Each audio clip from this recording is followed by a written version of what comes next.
bonsoir à tous. Merci d'être venus. Je me présente, je m'appelle John, je fais partie de l'équipe de Be My App.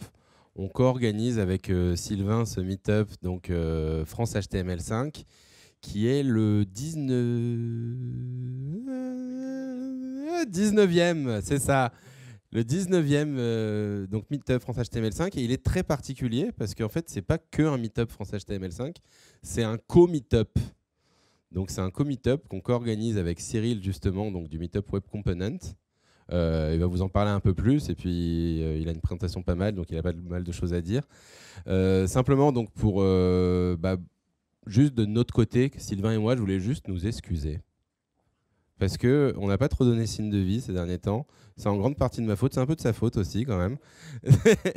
mais en gros, c'est le premier meetup qu'on organise depuis un peu plus de 4 mois, si je ne me trompe pas. Et en fait, c'est le premier meet-up de l'année 2015 même. Donc, bonne année à vous tous. Et simplement, n'hésitez pas à nous aider, en fait, tout simplement. Ça veut dire, c'est vrai que le point, on va dire, qui n'est pas tant de travail que ça, mais c'est vrai que quand on est un peu charrette, des fois, on a tendance à le mettre un peu de côté. Mais le point un peu difficile, c'est d'avoir des gens qui sont intéressés pour speaker, pour faire des bonnes présentations. Donc... elle avait l'air pas mal ta blague, je ne l'ai pas entendue. C'était quoi? Voilà, c'est ça. Voilà, tu vois. Donc malheureusement, je suis pas sorti de Polytechnique. Donc simplement, non, sérieusement, voilà. Enfin, on a besoin de vos contributions. Vous voulez parler de choses intéressantes, vous connaissez des gens, vous avez même des idées de thèmes que vous voudriez aborder. Eh ben, faites-nous signe, quoi, tout simplement.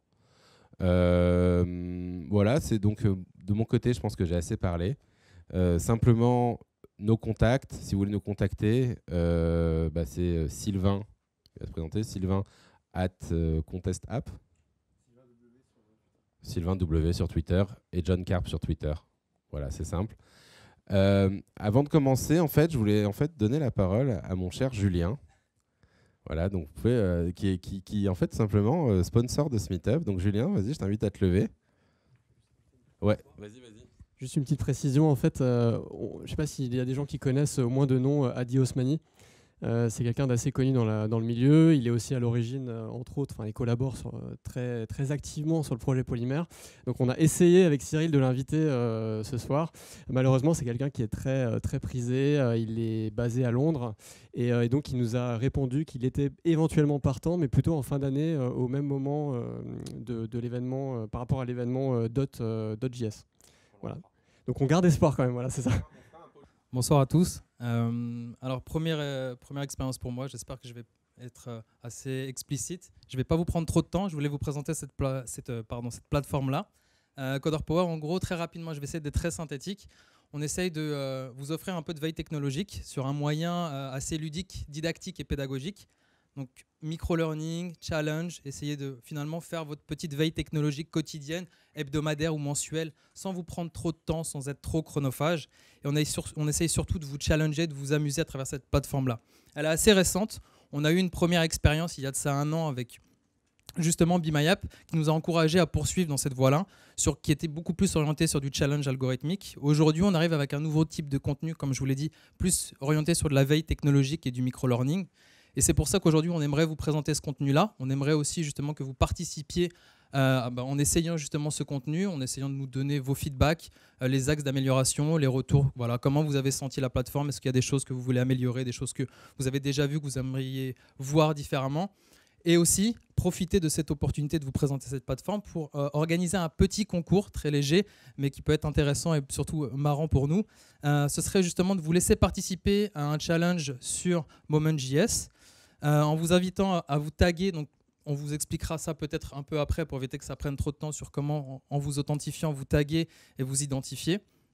Mais participer à un challenge avec un classement particulier qui sera officialisé dans 1 semaine. On récupérera justement vos adresses email, on vous enverra un lien vous permettant justement de recevoir ce fameux email et vous offrir l'opportunité de gagner justement une place. Alors j'ai été briefé juste à l'instant, je ne voudrais pas dire de bêtises, mais justement une conférence que tu vas donner. C'est ça, pour Best of Web. Voilà. Voilà, donc je vous laisse et merci en tout cas. Si vous allez sur l'adresse... Parmi vous, est-ce que vous avez déjà entendu parler de Best of Web? Levez la main, s'il vous plaît. Faites-moi plaisir. Oh la vache. Qui a déjà son billet pour Best of Web? Ah bah voilà. Ça, c'est moins drôle, par contre. Ça, c'est moins sympa. Alors, Best of Web, qu'est-ce que c'est? En fait, si vous voulez, on s'est rendu compte, on est plusieurs organisateurs de meet-up, donc vous avez la liste des meet-up ici, et on s'est rendu compte que toute l'année, on avait des gens hyper motivés, hyper compétents qui venaient animer et faire des conférences en soirée dans nos meet-up.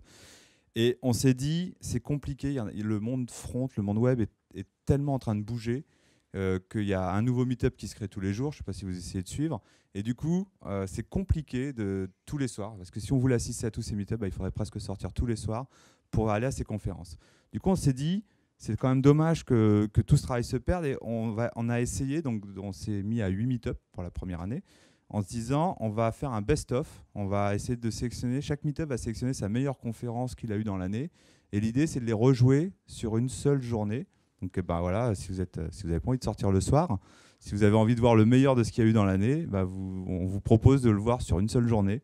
Donc c'est en format conférence, ça va être dans une belle salle, on va avoir un super repas, on va avoir des super goodies, on va avoir des super speakers. Donc n'hésitez pas. Et du coup, à l'occasion du challenge, David, c'est ça? Moi non plus, je n'ai pas été briefé, Julien. Que Julien vous proposait, le gagnant de ce challenge, justement, se verra offrir la place pour Best of Web. Mais de toute façon, c'est pas très cher l'entrée, donc n'hésitez pas. Et si vous voulez m'en parler, après, on pourra en discuter. Et on parle de polymère, justement, à Best of Web. Du coup, deuxième transition, polymère. Donc ça tombe bien, c'est une soirée spéciale polymère. Et du coup, avec Sylvain, en fait, on a déjà fait cet exercice, un Google DevFest, et on trouvait, complètement par hasard, en fait, on avait proposé tous les deux des sujets, et on trouvait que nos deux conférences, en fait, s'enchaînaient plutôt bien. Et du coup, on s'est dit, pourquoi pas la reproposer, d'où cette idée de mixer nos deux meet-up, même si c'est le meet-up Web Component qui aurait dû le faire, parce que c'est nous qui avons la légitimité. Mais bon, ça, c'est autre chose. Du coup, on s'est dit, pourquoi pas la refaire et faire une soirée spéciale polymère. Alors, ce qu'on va faire, c'est que moi, si vous voulez, je vais essayer de vous présenter un peu polymère dans la théorie. C'est-à-dire que qu'est-ce que c'est que polymère, qu'est-ce que ça nous apporte, comment on peut travailler, donc on va voir ça. Et je pense que Sylvain vous fera plus un retour d'expérience sur, eux, ils l'ont vraiment utilisé, parce que moi, c'est du blabla. Donc moi, je fais très académicien, polytechnique, voilà. Et eux, ils l'ont vraiment utilisé, donc vous aurez des vrais retours d'expérience. Alors, en fait, moi, je me suis intéressé. Qu'est-ce qui m'a frappé pourquoi je me suis intéressé à polymère? Parce que ça commence à faire un petit moment qu'on en parle, mais c'est pas encore. Voilà, on sent pas encore ce que c'est. Moi, en fait, ce qui m'a tout de suite plu dans polymère, c'est cette notion de composant. Enfin, vous le verrez quand vous commencez à parcourir la doc, la spécification. Tout de suite, c'est le mot qui ressort, en fait, la notion de composant. Et je me suis dit, mais en fait, la question qu'on peut se poser, c'est pourquoi on veut faire des composants? En fait, il y a plein de réponses. On peut vous dire, moi, je veux faire des composants pour isoler mon code, pour la réutiliser. J'arrive jamais à le dire ce mot-là, je ne sais pas pourquoi je réessaye à chaque fois. Pour les réutiliser, pour les protéger, pour avoir quelque chose de générique. En fait, moi, ce qui m'intéresse aussi beaucoup, c'est que vous voyez un petit peu quand vous faites des applications web, maintenant, on a le choix entre un certain nombre de frameworks, une stack technique. On a vraiment beaucoup de liberté. Et en fait, on se retrouve. Si vous voulez, par exemple, on a un exemple tout simple, c'est la boîte à onglets. Je pense que vous avez tous, à un moment donné, dans une application un petit peu riche, essayé de mettre en place une boîte à onglets. Et en fait, selon la stack que vous allez choisir, vous allez avoir plusieurs choix. Donc là, je ne sais même plus quelle implémentation l'air. On a une implémentation qui, en fait, vous propose une structure HTML et vous allez, au-dessus de cette structure, avoir un code JavaScript qui va vous mettre en place une fonctionnalité de boîte à onglets. Ici, on en a une autre avec, je ne connais même pas, Kendo. Enfin bon. Voilà, encore un peu pareil, du HTML, du JavaScript. Là, on a la UIUI, là, eux, c'est que du JavaScript. Ils ne s'embêtent pas avec le HTML, ils mettent tout dans le JavaScript. Mais le résultat, c'est le même. Au final, on est en train de créer une boîte à onglets. Là, on a un framework que j'aime particulièrement bien, qui est Angular. Donc, pareil, c'est imbitable. C'est-à-dire que vous voyez ça, à aucun moment, vous prenez cette page-là. Enfin, il faut vraiment connaître le projet, connaître le code pour savoir que c'est une boîte à onglets. Donc on a ici en fait 4 exemples d'implémentations qui au final font la même chose, vous reproduire une boîte à onglets à l'écran.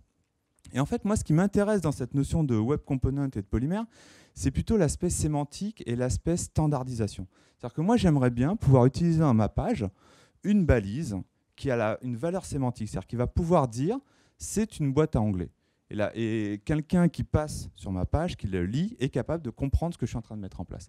Et on aurait quelque chose d'assez simple comme ça. Vous voyez, je déclare un paper tabs, enfin paper parce que c'est populaire, mais on peut imaginer tous les noms qu'on veut, et dedans on met des onglets. Moi, je pense que c'est ça la vraie force en fait, des Web Components, c'est d'être capable de vous proposer une méthode standardisée pour créer des composants que vous pourrez utiliser après, quelle que soit la stack technique que vous allez utiliser. Alors du coup, on parle de Web Components et on parle de Polymer. Il y a quelque chose qui est très important à comprendre, c'est que Polymer, ce n'est pas les Web Components. Les Web Components, ce sont 4 spécifications proposées par le W3C qui, lorsque vous les utilisez ensemble, vont vous faciliter la mise en place de Web Components. Polymer, c'est un framework qui va se positionner au-dessus de ces spécifications pour vous permettre de coder des Web Components de façon plus facile. On va le voir. Donc, c'est quoi ces 4 spécifications? HTML import, Shadow DOM, template et custom element. Je vais vous en parler rapidement parce que je pense que c'est important de faire la distinction entre ces 4 spécifications et Polymer pour bien comprendre ce qu'il y a derrière. Alors, le HTML import, c'est vraiment la possibilité dans une page HTML d'inclure un autre fragment HTML.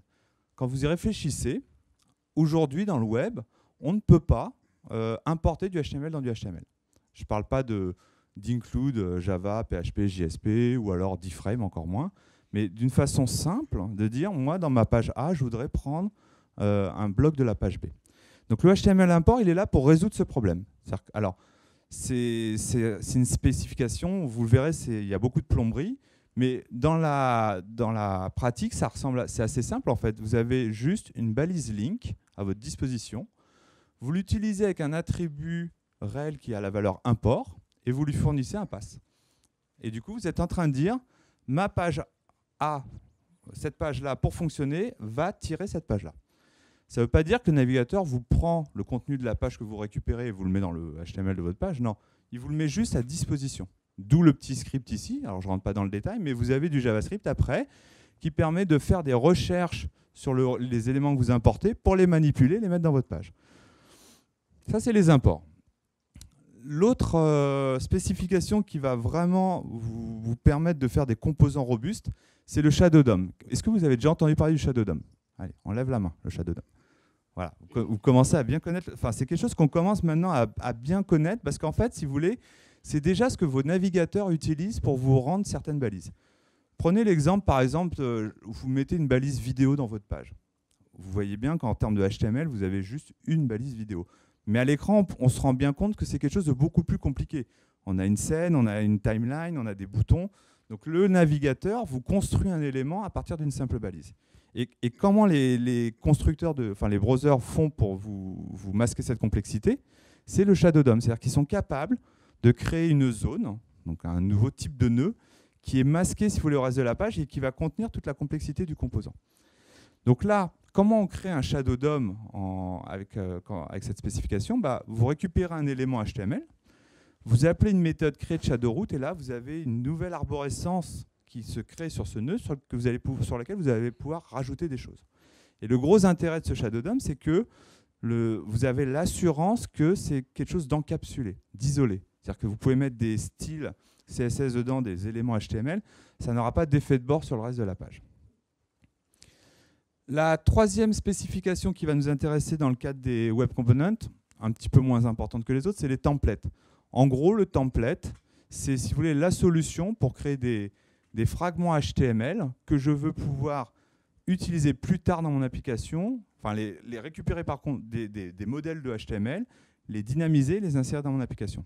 Jusque-là, il y avait des hacks, on le faisait avec des balises, scripts, on avait tout un tas de techniques, des divs masqués, on pouvait faire tout un tas de trucs. On n'avait jamais l'assurance, si vous voulez, que le HTML serait propre, n'aurait pas d'effet, n'interférerait pas dans la page. Là, on est à la garantie avec un template que le HTML qui est à l'intérieur, le navigateur ne va pas l'interpréter. S'il y a des images, elles ne vont pas être chargées. Et s'il y a du JavaScript, il ne va pas être interprété. Du coup, ça nous crée une zone sécure qu'on peut après récupérer, cloner pour en faire des éléments dans notre page. Et la dernière spécification qui est la plus importante quand on commence à réfléchir en termes de Web Components, c'est cette notion de custom element. Le custom element, c'est quoi? C'est j'apprends au navigateur à comprendre de nouvelles balises. Donc on va être capable de créer nos propres balises. Donc c'est tout simple, vous avez une fonction JavaScript qui s'appelle register_element pour dire au navigateur je t'enregistre un nouvel élément. Et qu'est-ce qu'on fournit à cette fonction pour apprendre au navigateur à l'utiliser? C'est le nom de l'élément qu'on est en train de créer, le nom de la nouvelle balise. Alors avec une petite règle, il faut toujours un nom composé. C'est pour l'instant la seule règle qu'on a dans le choix des noms de nos balises. C'est pour éviter que le navigateur qu'on fasse des collisions avec des balises qui pourraient déjà exister. Et le deuxième argument de notre fonction, ça va être un prototype. Donc ça va être quoi? Ça va être toute la logique de la balise qu'on est en train de créer. On va lui dire, à cette balise, tu auras ici toute la logique pour savoir ce que doit faire cette balise et comment elle doit se comporter. Et du coup, une fois que vous avez fait ça, quand vous mettrez des balises MyEléments dans votre page, le navigateur saura quoi faire avec. Donc une fois qu'on a ces 4 spécifications, on peut créer des web components. On n'est pas obligé de les utiliser toutes, mais l'idéal, ce qui est recommandé, c'est de les mixer toutes les 4 pour faire quelque chose. Le problème qu'on a, c'est le support des navigateurs. C'est-à-dire que quand vous regardez aujourd'hui la façon dont ces 4 spécifications sont prises en compte par les navigateurs, à part Chrome, on ne peut rien utiliser. Il n'y a aucun navigateur ne comprend l'enchaînement de ces 4 spécifications. Du coup, ça devient un petit peu compliqué de miser sur une technologie qui ne sera interprétée que par Chrome. Alors du coup, la question c'est quoi? Qu'est-ce qu'on fait? Parce qu'on sent qu'on est quand même sur quelque chose de prometteur. On voit que c'est des standards, c'est du W3C.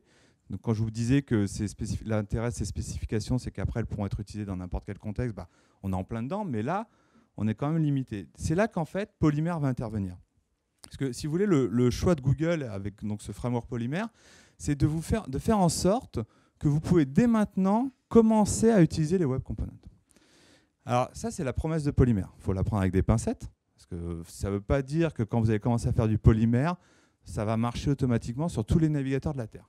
Mais ils ont mis en place un système qui vous garantit que en fait, on commence à toucher beaucoup plus de navigateurs. Alors, je ne sais pas pourquoi j'ai laissé cette slide, elle est toute pourrie. En fait, ce qui est intéressant, c'est ça. Pourquoi Polymer va vous permettre justement d'aller plus loin pour l'utilisation des web components? En fait, si vous voulez, Polymer, il y a plusieurs couches que vous pouvez ou pas utiliser, mais ce qui est surtout intéressant, c'est cette couche en rouge, en fait. C'est la notion de polyfill. C'est-à-dire qu'ils vont être capables, si vous voulez, d'émuler ces spécifications quand le navigateur ne les comprend pas. Donc ça veut dire que si un navigateur, par exemple, implémente le Shadow DOM, très bien, Polymer utilisera l'implémentation du navigateur. S'il ne l'implémente pas, il utilisera le polyfill Shadow DOM de Polymer. Alors, il ne faut pas se leurrer. Quand je vous disais qu'on a un support quand même, c'est assez aléatoire, c'est que tous les polyfills ne se valent pas. Typiquement, on parle de Shadow DOM, on peut bien se rendre compte que c'est compliqué de simuler quelque chose qui, par défaut, est censé être encapsulé et isolé. Donc, il y a des solutions. Ils ont mis en place quelque chose qui fonctionne, mais ce n'est pas parfait. Mais disons qu'on peut commencer à réfléchir avec Polymer et avec leur polyfill en termes de web components. Ce qui va nous intéresser aussi beaucoup dans Polymer, on le verra ensemble, c'est cette couche en jaune, là, le corps, le Polymer JS. En fait, si vous voulez, ils ont été plus loin que vous dire on vous fournit que des polyfills. En fait, Polymer aussi a dit, vous l'avez un petit peu vu quand je vous montrais les différentes spécifications, il y a quand même pas mal de plomberie de assez bas niveau pour faire des web components. Moi, je n'ai pas envie, quand je crée un web component, de faire des register éléments avec des prototypes compliqués. Je n'ai pas envie d'aller récupérer des templates, les cloner. Enfin voilà, ça c'est du boilerplate que j'aimerais éviter si je veux être assez productif. Du coup, Polymer, en fait, dans ce corps, vous propose tout un tas de sucres syntaxiques qui va vous permettre, si vous voulez, d'utiliser beaucoup plus facilement les web components et de vous masquer justement tout ce code boilerplate. Les polymères éléments, après, ça c'est aussi, je pense, il y a plusieurs librairies un petit peu comme Polymer qui vont vous permettre de travailler sur les web components. Il y a par exemple Xtag pour Mozilla, il y a Bosonic, il y a plein de frameworks. Moi, je trouve que là où Polymer a bien fait les choses, c'est qu'ils vous fournissent aussi un jeu de composants qui sont déjà fonctionnels et qui sont vraiment pas mal fichus. On va les regarder un petit peu ensemble et qui vous permettent très rapidement de commencer à faire des applications fonctionnelles. C'est pas juste... Voilà, on a mis un framework, maintenant vous devez tout recréer et vous démerder. Donc on a des composants qui ne sont pas visuels, Donc typiquement, on peut avoir un composant qui permet de faire des requêtes Ajax. Donc c'est pas visuel, mais c'est fonctionnel. Et on va avoir aussi tout un jeu de composants, des champs de saisie, des conteneurs. Enfin, on verra, il y a des choses assez sympas. Et on le disait, vu que Polymer, en fait, leur philosophie, c'est tout est élément. Donc vous imaginez une grosse boîte de Lego. Et avec ces Lego, vous faites des composants de plus en plus compliqués. Et à la fin, pourquoi pas faire une application qui est en full polymère. Donc c'est poussé, en fait, il pousse la notion de composant à l'extrême jusqu'à créer une vraie application. Alors, quand on commence à parler de polymère, en fait, donc, il faut regarder un petit peu. Je vous parlais des composants qu'ils vous proposent. Il y a des choses vraiment bien pensées, jolies, pour commencer à faire des composants. On dit joli, ça reste subjectif. Hein. Moi, je suis nul en design, donc je trouve tout joli. Mais il y a quand même des trucs pas mal. Et ce qui est intéressant aussi dans l'approche de polymère, si vous voulez, c'est qu'ils ont tout de suite pensé au mobile first. C'est-à-dire que la plupart des composants sont vraiment pensés, architecturés pour fonctionner aussi bien en mobile qu'en desktop. Est-ce que vous avez entendu parler du material design? C'est les grosses annonces de Google, le dernier Google I.O. Eh bien, Polymer, justement, reprend un jeu de composants skinés sous forme de material design. Donc, c'est des composants assez légers, très épurés. Je n'arriverai pas à vous le vendre parce que j'ai du mal, mais je vous invite vraiment à regarder. C'est des composants qui sont vraiment bien pensés et super ergonomiques. Et là, on a un exemple, justement, quand on crée une application web, souvent, on va faire une application mobile. Et un des premiers patterns qu'on va essayer de mettre en place, c'est cette notion d'entête fixe qui va contenir un certain nombre de composants pour naviguer dans notre application. Et donc, on a un composant avec Polymer qui permet de faire ça. Et regardez là, c'est assez simple à utiliser parce que vous avez juste à utiliser, donc on retrouve notre spécification d'import ici, qui permet de dire, je vais avoir besoin d'un composant toolbar, je l'importe dans ma page.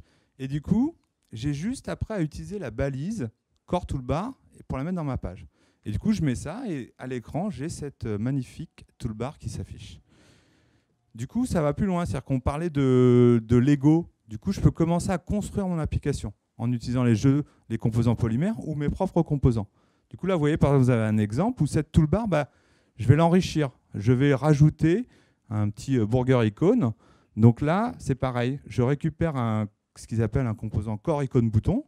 J'ai juste 2-3 attributs à lui mettre et ces composants sont faits pour fonctionner ensemble et créer ça à l'écran. Si on va un petit peu plus loin, quand on va construire une application, on va avoir cette toolbar qui va nous servir, mais aussi souvent on va avoir une partie centrale sur laquelle on va afficher du contenu. Donc c'est pareil, ils ont pensé à un composant qui permet de faire ça, qui s'appelle le Core Header Panel. Vous voyez, c'est à peu près le même genre d'utilisation.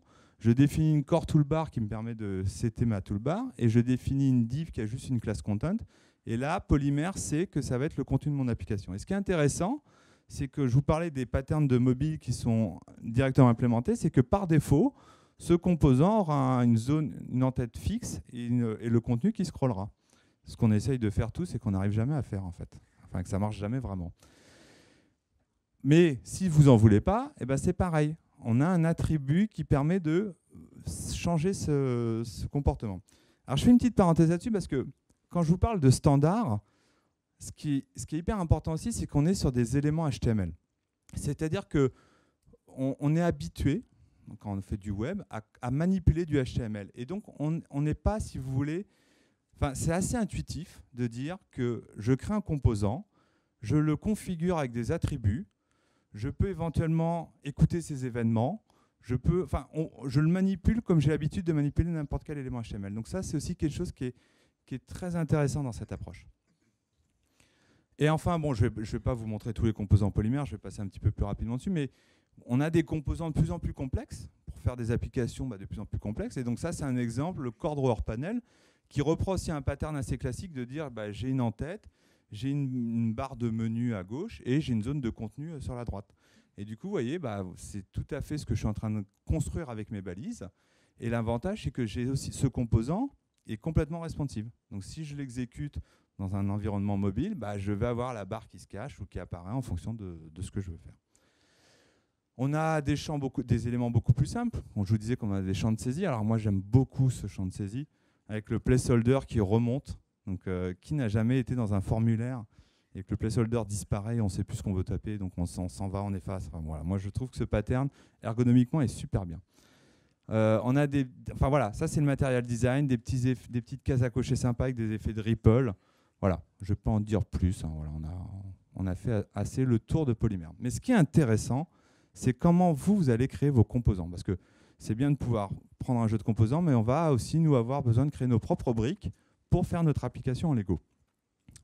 Du coup, je vais essayer de faire un truc pas trop académique, mais si on prend un petit peu un exemple simple comme ça, imaginez une application, un agenda ou ce que vous voulez, et vous voulez faire des espèces de cartes de contact comme ça, assez simple, hein, avec juste une image et un texte. Alors, comment on va faire ça en polymère? Quand vous faites du polymère, la première chose à faire, c'est que je vous parlais de polyfills. C'est une règle d'or, vous devez importer les polyfills dans votre page pour justement vous assurer que ça va fonctionner sur un maximum de navigateurs. Donc ces polyfills, ils sont dans ce script-là. Après, on est en train de créer une paper card. Donc, comme on l'a vu avec les autres composants, cette paper card, il faut l'importer dans votre page. Et enfin, une fois que vous avez fait ça, vous avez juste à l'utiliser. C'est-à-dire que vous mettez votre paper card. Donc là, nous, on a fait un exemple où le titre, on a décidé qu'on le passerait à l'aide d'un certain attribut heading, par exemple, et que l'image, non, l'image, on ne veut pas lui passer une référence à un pass HTML. On manipule des éléments HTML. Donc, pourquoi s'emmerder à passer trop d'attributs quand il suffit en fait à l'intérieur de notre élément de créer une balise image. Donc vous voyez, c'est ça aussi la force des web components, c'est qu'on va mélanger du HTML traditionnel, du polymère et nos propres jeux de composants. Et on reste dans des standards, dans des choses qu'on a l'habitude de faire. Bon alors ça, c'est le seul moment où il faut être un peu attentif, après c'est moins chiant. Comment on crée un composant polymère? Alors, avant de rentrer dans le détail, je suis obligé de faire une petite parenthèse pour vous dire que ça, ce n'est plus valable aujourd'hui. C'est-à-dire que Polymer, c'est un framework qui est très très actif. Ils n'ont pas encore mis en place de version... ils se cherchent un petit peu, hein, ils ne savent pas trop où ils vont. Et du coup, à chaque release, ils cassent tout et ils recommencent. Donc du coup, moi, à chaque fois, je suis obligé de... Quand ils font une nouvelle release, je réécris mon code, en fait. Et du coup, ça, c'était Polymer 0.5. On est maintenant en Polymer 0.8, alors ça s'appelle plus Paper Element, enfin, ils ont tout changé. Enfin, mais la philosophie reste la même. Pour déclarer alors vous voyez que c'est assez déclaratif. C'est ça aussi c'est leur force de dire on veut quelque chose d'utilisable rapidement. Donc mon élément papercard, je le déclare à l'intérieur d'une balise polymère élément. Je lui donne mon nom. Vous vous souvenez, ce register élément qu'on avait tout à l'heure, c'est masqué par ça. C'est-à-dire que j'ai juste à lui mettre un petit name avec la même règle d'un nom composé pour pas qu'il y ait de collision. Et voilà, je suis en train de dire à Polymer, je suis en train de créer un nouveau composant. J'ai ici une façon d'indiquer quelle sera l'API de mon composant, enfin quels seront les attributs publics qu'un utilisateur de mon composant aura le droit de modifier. Et donc après, j'ai tout un tas de trucs. Donc on va essayer de voir ça en détail. Donc le nom, on l'a vu, les attributs, on l'a vu. Le template, vous voyez, on commence à voir les 4 spécifications qui se mélangent entre elles. Le template de haut niveau va servir à Polymer pour dire tout ce qui est à l'intérieur, je crée un gros shadow DOM et je vais tout mettre dedans. Du coup, vous voyez, je mets justement du style, je mets éventuellement d'autres contenus. Ce contenu se retrouvera dans le shadow DOM de mon composant. On a ici, vous voyez, des petites zones content. À quoi ça va nous servir? En fait, on est en train, je vous rappelle de ma petite image que je mettais dans mon élément. Je suis obligé de dire à Polymer, OK, tu as du shadow DOM, donc quelque chose qui est censé être non visible, mais je veux quand même te passer du HTML à mélanger avec ça.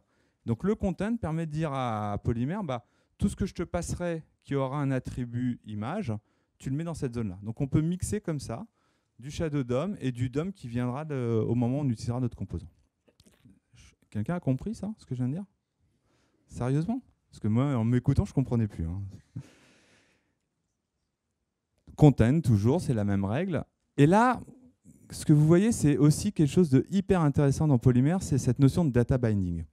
C'est-à-dire que pour ceux qui ont fait du Angular ou du Ember, ou je pense que ça existe dans d'autres frameworks, c'est quelque chose d'assez courant, c'est comment mon framework va me garantir que quand les données évoluent, mon HTML va se mettre à jour automatiquement. Je ne veux plus avoir à gérer les renders, les choses comme ça. Je veux que si ma donnée se modifie, le HTML se mette à jour. Et ça, c'est ce qui vous permet de le faire. C'est-à-dire que vous indiquez avec ce système de double accolade une zone en faisant référence à une propriété, donc ici le Z par exemple, ou le heading, Et si cette propriété est amenée à changer, Polymer se chargera de mettre à jour le HTML.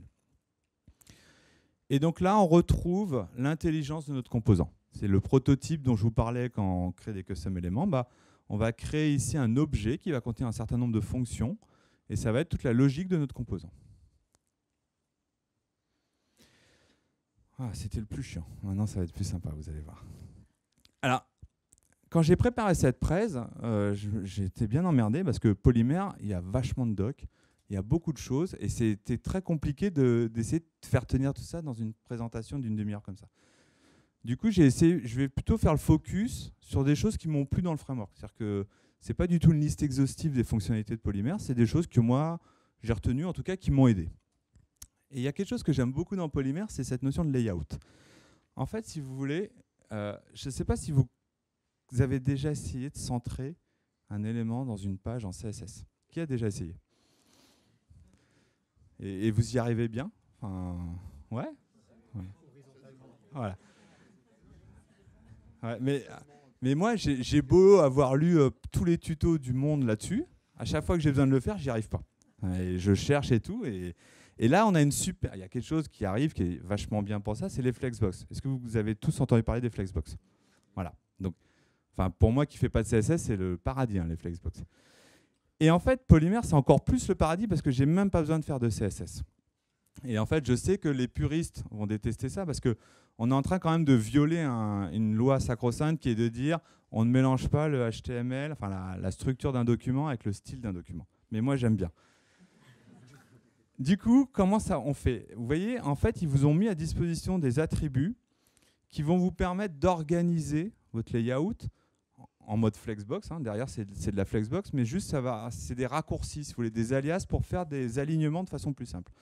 Donc là, vous voyez, j'ai un exemple où je définis que ma div parent va être je lui définis un layout. Donc je suis en train de dire, attention, on va créer un layout.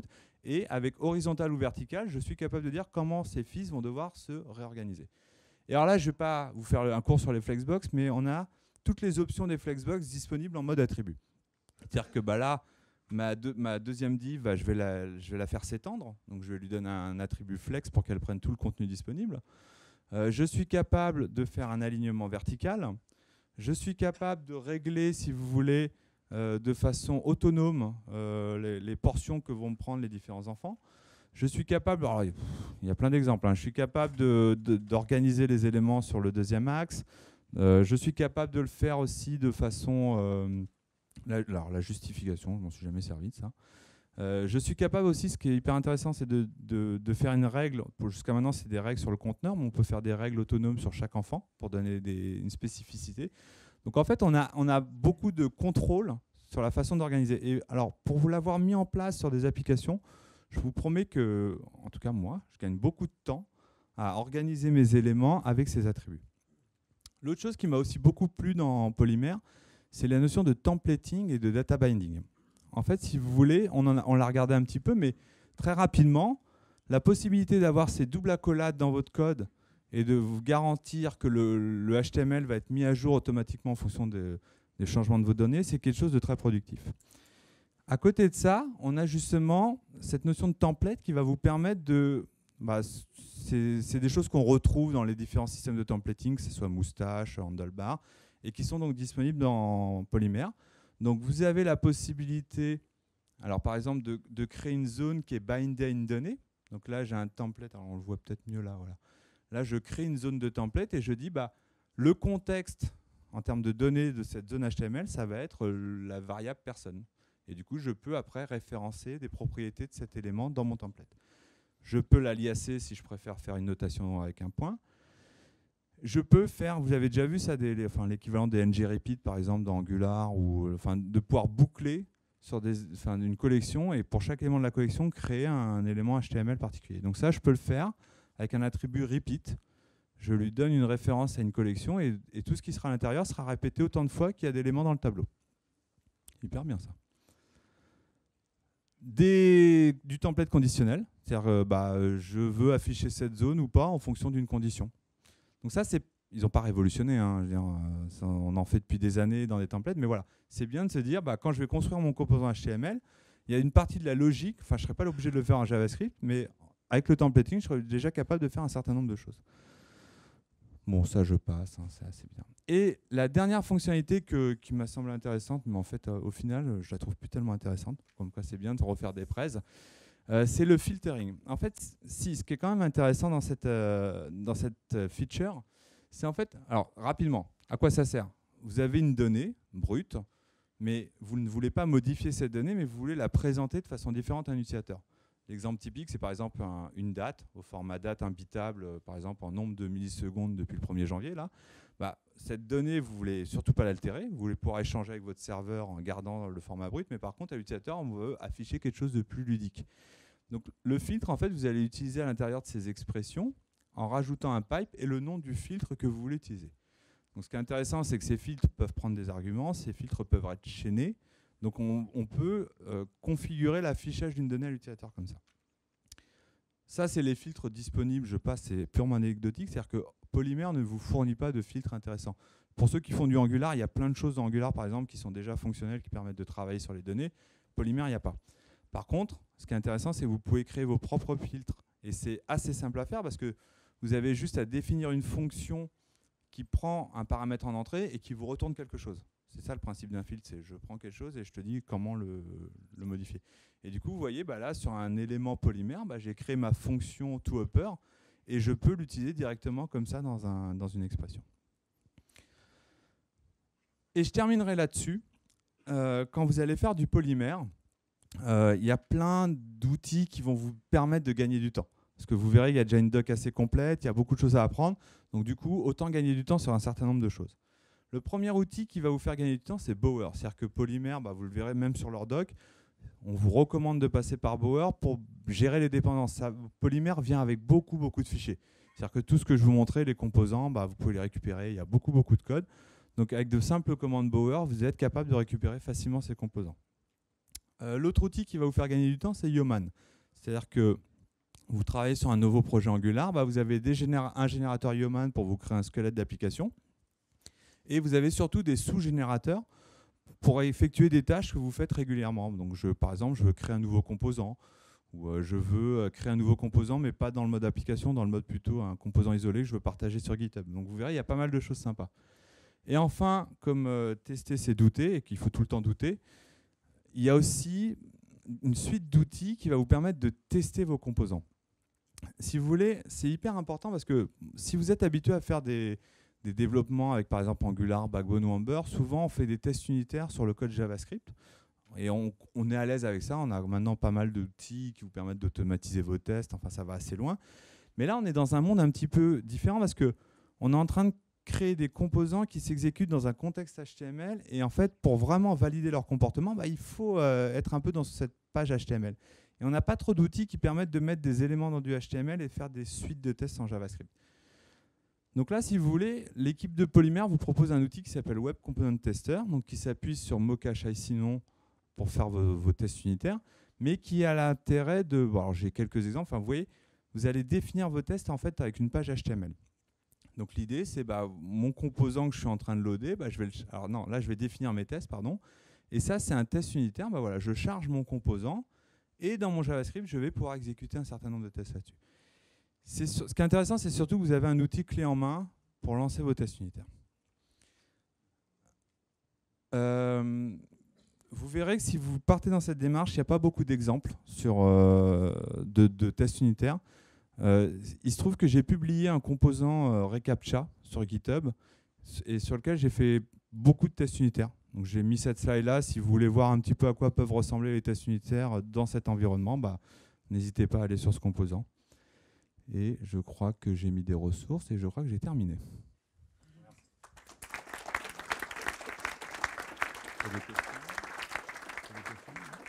Est-ce qu'il y a des questions? Soyez pas timide. Ah, merci. Moi j'ai une petite question. J'ai regardé Ionic pour le développement mobile, le framework, et du coup dans Ionic on a pas mal de trucs qui ressemblent à des web components, comme Ion, Ionapar et compagnie. Du coup je me demandais si c'était basé sur Polymer. Alors non, mais en fait si tu veux, c'est une bonne question. Parce que... Non, c'est pas ça. Mais en fait si tu veux, non, alors la réponse c'est non. Mais par contre, ce qui est intéressant, c'est de voir, si vous voulez, l'orientation que les frameworks sont en train de prendre. Donc il y a Ionic. Avec Angular, vous aviez les directives qui étaient déjà un petit peu dans cet esprit composant. Et si vous regardez Angular 2, ils sont encore plus en train justement de se rapprocher de cette notion de composant parce que tout va être un petit peu des composants. Donc en dehors de Polymère et de la notion de web component, si vous voulez, c'est un courant de pensée qui est en train d'émerger un petit peu dans tous les frameworks de toute façon.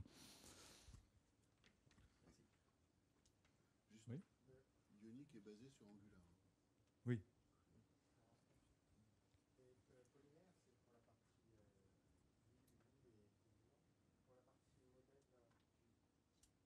Alors,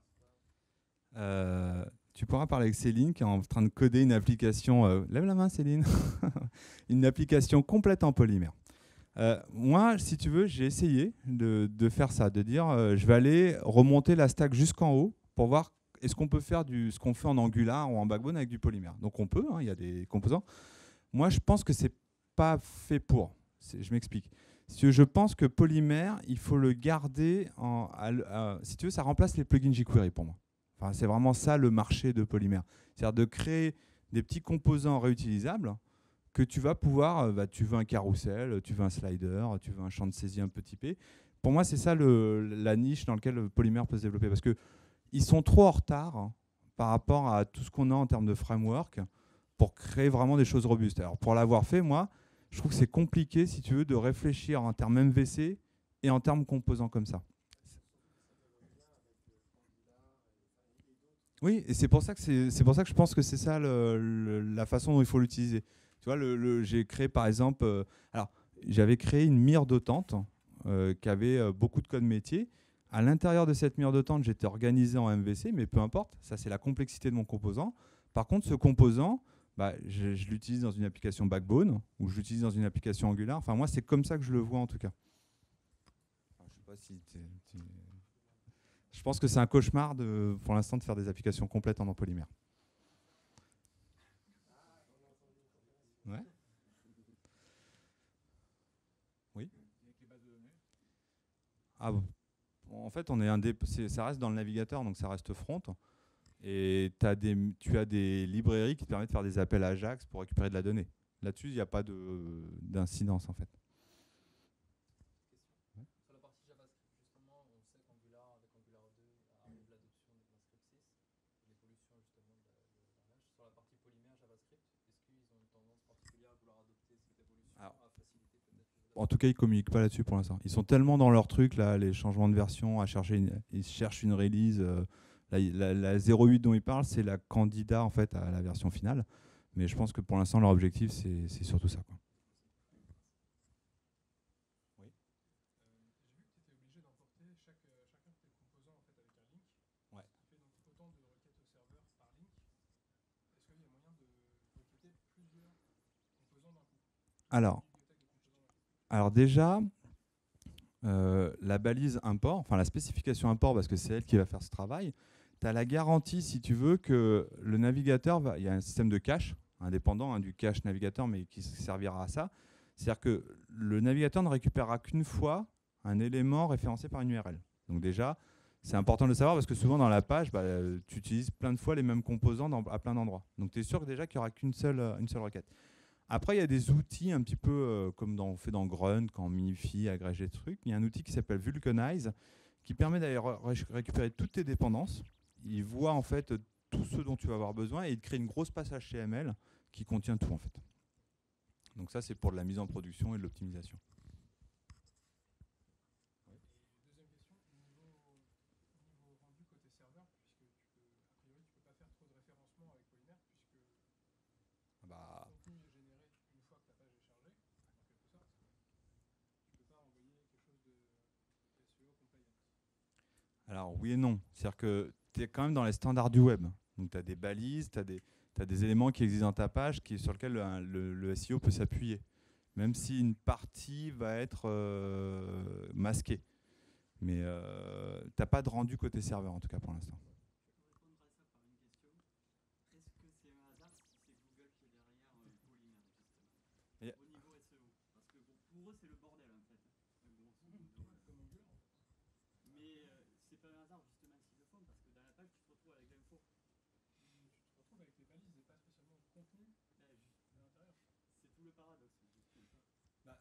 Enfin, on est sur des API bas niveau du DOM là, tu vois. C'est pas une librairie JavaScript obscure comme Angular qui va charger le contenu. Donc je pense qu'il y a moyen Enfin, j'ai plus confiance sur les évolutions des moteurs de recherche pour aller lire de l'information dans du Shadow DOM que dans des directives Angular par exemple. Tu vois. Oui.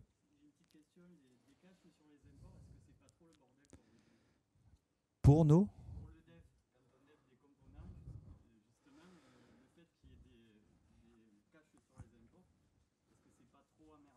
Alors honnêtement, j'ai pas eu le souci, mais peut-être vide ton cache quoi, je dirais. Oui. Mais attention parce que c'est toutes ces notions théoriques de cache et tout ça, c'est ce qui est prévu dans la spec. Après, comment les navigateurs les implémentent, ça c'est encore autre chose. Hein. Oui.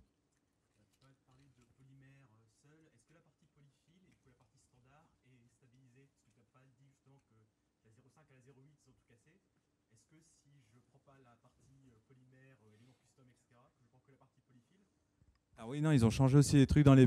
Justement, ils ont fait beaucoup de travail aussi dans les polyfills, et essentiellement sur la partie Shadow DOM par exemple, parce qu'on leur faisait beaucoup de reproches sur le Shadow DOM qui était très intrusif et très lourd. Donc les polyfills ont aussi évolué. Mais alors, ce qui est intéressant, c'est que cette brique de polyfill n'est pas propre à Google. C'est ça qui est intéressant, c'est que toutes les frameworks dont je vous parlais, celui de Firefox, utilisent tous maintenant ce Web Component JS qui est le standard des polyfills sur les Web Components en fait. Donc ça donne beaucoup de poids si tu veux. C'est pas un truc propre au Google, c'est un truc qui est partagé par plusieurs équipes en fait.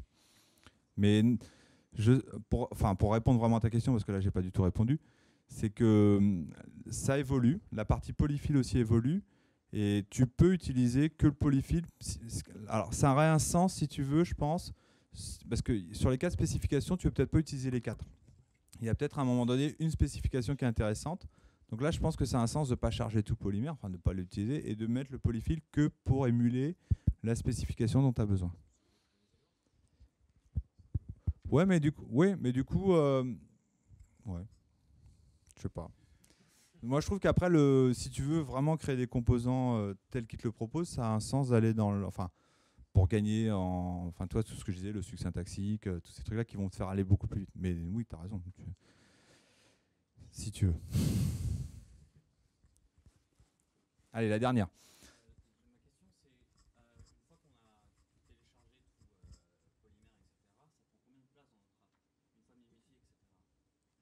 J'en sais rien.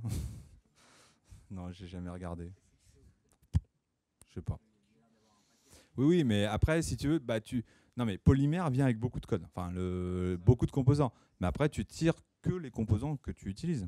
Tu vas pas récupérer, grâce à ces imports, justement, imagine, tu as une librairie de 10 composants.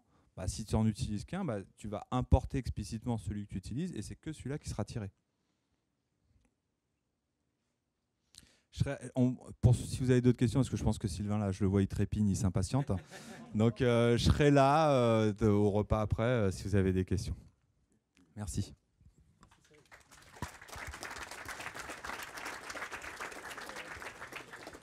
Merci beaucoup, Cyril. Du coup, c'est bien. Sylvain est déjà prêt, mais c'est vrai qu'on a une petite tradition pendant le meet-up, c'est entre les deux pitchs de faire des open mic. Donc, si vous avez, je sais pas, vous voulez faire la promotion de quelque chose, vous cherchez un job, vous cherchez, vous organisez, vous cherchez un développeur. Vous connaissez Best of Web.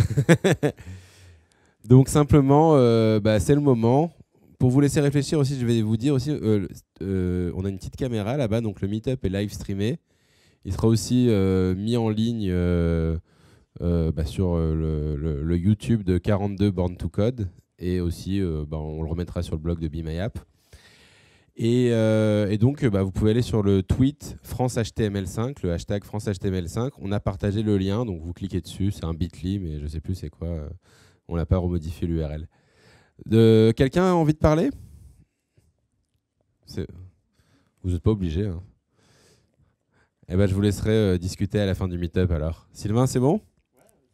Sylvain, Étienne ? Étienne a déjà le micro. C'est parfait. Sylvain. Voilà. Bonsoir à tous. Je suis ravi d'être là et de vous revoir. Ça fait un bout de temps qu'on ne s'est pas vu. La question que je voulais vous poser avant qu'on démarre, c'est qui s'est inscrit via le Meetup Web Component, enfin via la page Meetup Web Component. Je ne veux pas faire de compète, hein, c'est juste pour voir. Et les autres, alors, ouais, du coup, pour être sûr que vous êtes là. Oui. Non, vous n'avez pas envie. Tu vois, ils sont pas sympas avec moi. Autre question, qui a déjà fait, qui code en JavaScript dans la salle? Ok, qui n'a jamais fait de JavaScript? Ça arrive? Ça peut, non? Ok, bon vous n'êtes pas planté. Et enfin, la autre question, c'est qui a déjà fait du polymère pour essayer, par exemple? Et qui a déjà fait du polymère en production? Hey! Check. Bon, alors, on va démarrer. Ça m'intéresse d'ailleurs de connaître un peu le retour d'expérience aussi. Parce qu'on est peu nombreux à avoir tenté l'expérience. Alors moi, je me présente rapidement. Je m'appelle Sylvain Weber, donc pour ceux qui ne me connaissent pas. Et je suis un ancien de Dailymotion et Google. J'ai cofondé une startup qui s'appelle Contest et dont on va parler un peu plus loin. Et je laisse Étienne se présenter. Et moi, c'est Étienne de Dieuleveux et je suis web développeur chez Contest depuis plus d'1 an maintenant. Voilà. Web développeur, ouais.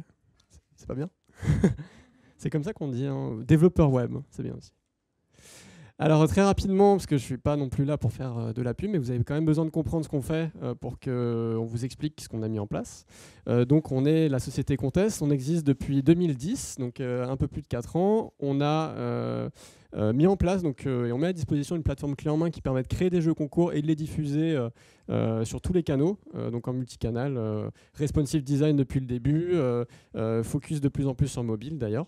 Et on propose une trentaine d'applications qui sont vraiment prêtes à l'emploi. Donc c'est beaucoup utilisé par les agences et par les grands comptes aussi, qui peuvent mettre en place des jeux très rapidement en fonction de leurs besoins marketing, et notamment sur les temps forts comme Noël, Saint-Valentin, la fête des mères bientôt, très important. Fête des mères, n'oubliez pas la fête des mères.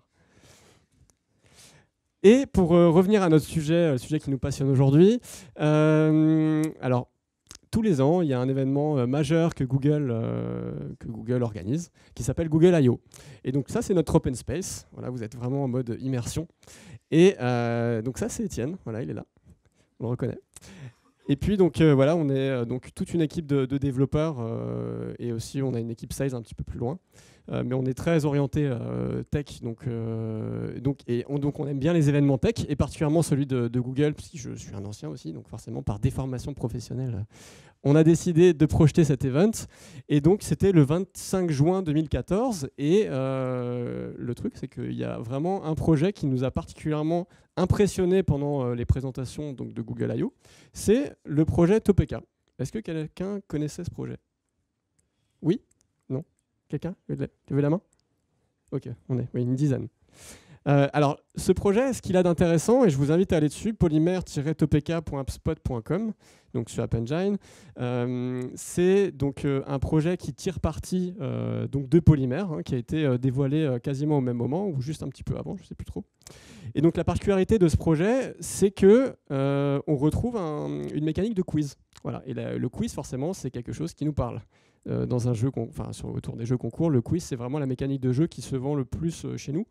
Et donc, forcément, on a senti qu'il y avait quelque chose qui se passait, qui avait un potentiel éventuellement d'innover autour de Polymer. Donc, je vous invite à le tester. Vous pouvez même le tester là, maintenant, ou juste après, sur mobile. Ça fonctionne très, très bien aussi.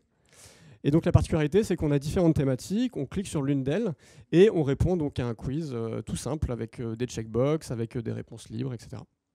Et on a un leaderboard d'ailleurs aussi. Donc Cyril a déjà très très bien introduit le material design. Très rapidement, ce qui nous intéresse là encore d'un point de vue vraiment professionnel, c'est cette capacité à adresser un grand nombre d'écrans. Donc on vient du responsive design et quelque part, nous, le material design, on le voit un petit peu comme l'évolution du responsive design, voilà, tout simplement, avec une couche supplémentaire d'adaptation en termes d'ergonomie aux différentes tailles d'écran, au touch aussi, le fait qu'on puisse naviguer et qu'on a vraiment de la réponse, du feedback écran au niveau du touch. Voilà. Et puis, Google s'est vraiment inspiré du tangible et du monde du réel avec une retranscription dans ce framework.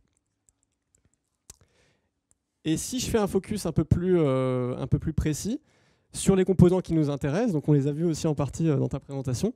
Le premier composant qui est vachement bien, c'est évidemment la capacité de pouvoir bénéficier d'un certain nombre c'est plusieurs composants, c'est pas qu'un seul, hein, mais pour construire des formulaires, donc des formulaires de participation, des formulaires de récolte de données. Et puis, bien évidemment, ce fameux placeholder aussi, qui est plutôt intelligent dans sa façon de présenter les choses, dans sa façon de déplacer le label au-dessus, tout en validant le contenu en temps réel. Et puis enfin, ce menu-là qu'on avait déjà plus ou moins dans nos jeux. Donc on s'est dit, tout ça, c'est vraiment une opportunité intéressante pour nous.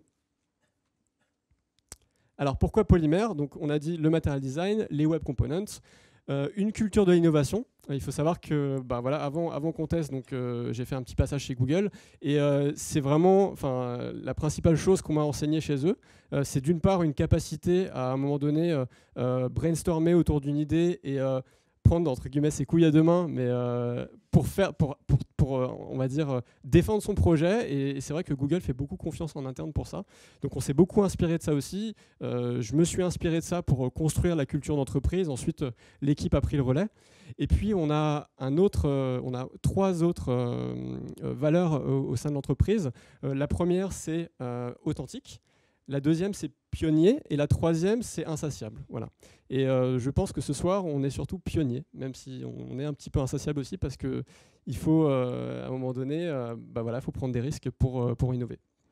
Et enfin, on avait un vrai besoin de faire évoluer l'existant. Voilà, donc, comme je vous l'ai dit, ça fait à peu près 4 ans, plus de 4 ans qu'on existe. Donc on a forcément une dette technique. Et on s'est demandé finalement comment est-ce qu'on pourrait inscrire Polymer dans cette évolution. Donc les web components, c'est basé sur quoi? Sur les 4 spécifications. Donc maintenant vous êtes déjà des experts en fait, donc je ne vais pas vous les rappeler, mais voilà, ce qui est important de savoir, c'est que c'est bien basé sur ces 4 spécifications W3C. Donc voilà, je ne vais pas rentrer dans le détail. Cyril l'a fait juste avant. Là, pareil, l'architecture polymère. Donc, ce qui est intéressant, ça va être plateforme JS qui va nous amener quand même tous ces polyfills et donc l'opportunité pour nous de mettre polymère en production parce que ça va être compatible pas que sur Chrome. Et encore heureux, tous nos utilisateurs ne sont pas que sur Chrome. Après, Cyril a aussi fait le taf sur cette slide. Donc voilà, nous, ce qui nous a plu aussi dans Polymer, c'est vraiment la composabilité des éléments. Donc tous les web components vont pouvoir s'imbriquer entre eux, hériter des composants parents, et c'est là que ça devient vachement intéressant. Donc là, c'est un exemple sur comment on a implémenté notre KUI Game, donc notre jeu de quiz au sein de Contest. Et donc il faut vraiment penser composants. Donc on va voir nos 4 onglets en fait ici qui vont être le KUI Contest qui va vous amener à participer, le KUI Forme Participation qui va s'occuper de toute la logique métier pour valider le formulaire, etc. Après la page qui affiche les prix à gagner et enfin la page de partage avec aussi les partages sur les réseaux sociaux. Donc là c'est aussi, vous avez déjà un peu vu ça, mais voilà comment on fait un web component, un élément avec Polymer, pardon. Donc tout d'abord on lui donne un nom. Ce qui est important, c'est de respecter le spinal case, donc avec le petit dash au milieu. Vaut mieux le préfixer aussi pour éviter les conflits dans les noms de namespacing. Après, donc les attributs, ça va être en fait l'API de votre composant. Donc là ici, je peux lui passer des answers et donc un objet settings. Le template qui va être votre shadow DOM. Et là, ce qui est intéressant qu'on voit, c'est l'héritage, c'est-à-dire que pour faire un jeu de connaissances, un test de connaissances, on se base sur un quiz. Et donc comme ça, comme on a une logique d'évolutivité et de pouvoir créer des nouvelles typologies de jeux assez rapidement, via Polymer, on peut réutiliser des typologies existantes et donc les surcharger et en sortir de nouveaux jeux. Et tout en bas, donc juste définir le script où va y avoir toute votre logique métier, etc. de votre composant. Donc la stack existante chez Contest, donc c'est à peu près du 50-50 entre JavaScript et PHP. On utilise Backbone et Handlebar pour l'administration et pour le côté admin en fait pour gérer votre campagne, via avec Require.js et D3 pour les statistiques. Donc si tu peux passer à la suite. Donc voilà, ce qu'il a fallu adapter, c'est qu'aujourd'hui, quand on participait donc avec l'ancienne version des jeux, le serveur nous retournait du HTML. Donc bien sûr, Polymer ne comprend pas ça.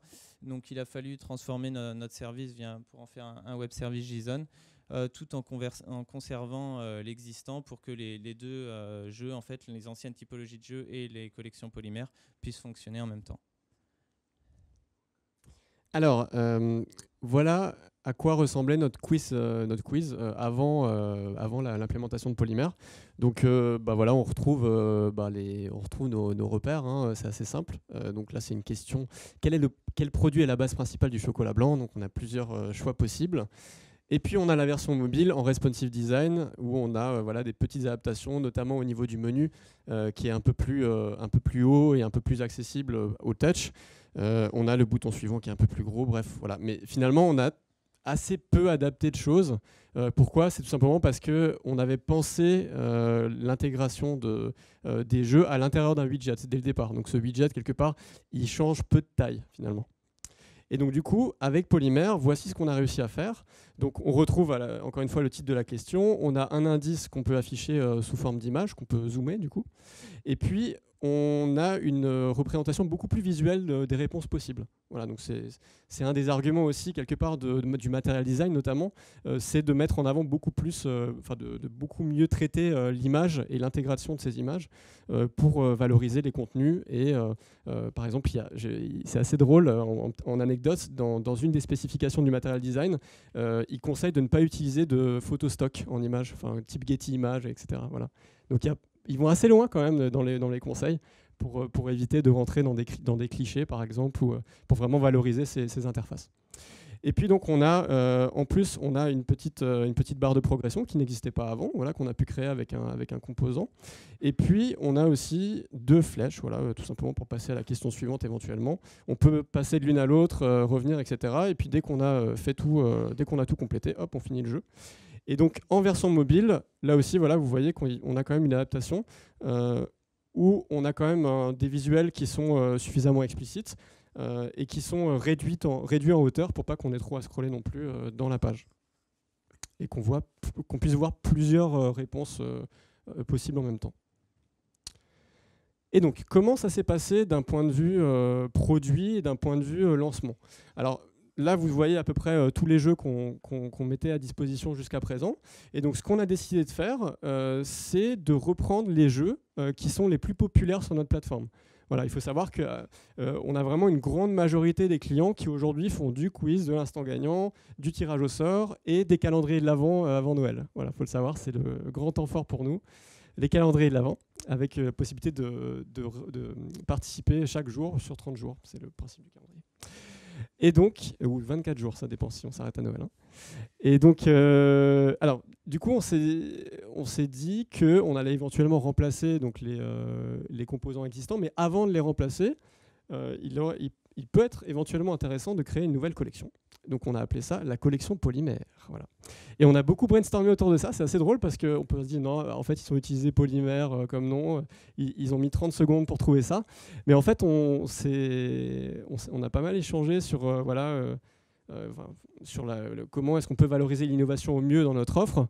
Et au fur et à mesure, en discutant, on s'est rendu compte que Polymer était un mot qui fonctionnait plutôt bien, qui fonctionnait à la fois pour les développeurs, qui sont aussi des prescripteurs de notre application au sein des agences notamment, mais aussi pour les marketeurs qui n'y connaissent pas grand-chose en techno, mais que voilà, ça reste un mot qui évoque des choses, voilà, qui évoque le concept d'atome, la polymérisation, ce genre de choses. Donc on a l'impression qu'il y a de la technologie derrière et les marketeurs aiment bien ça. Voilà.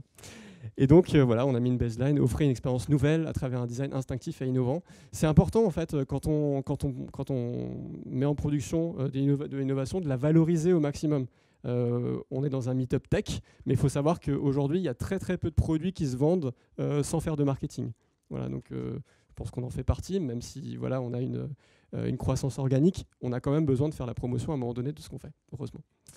Et puis, donc on a fait les choses en grand, on a lancé un communiqué de presse, on a surfé aussi sur le mot Google ici, là, que pas mal de gens connaissent. C'est quand même la marque la plus célèbre au monde et la plus aimée, je crois aussi.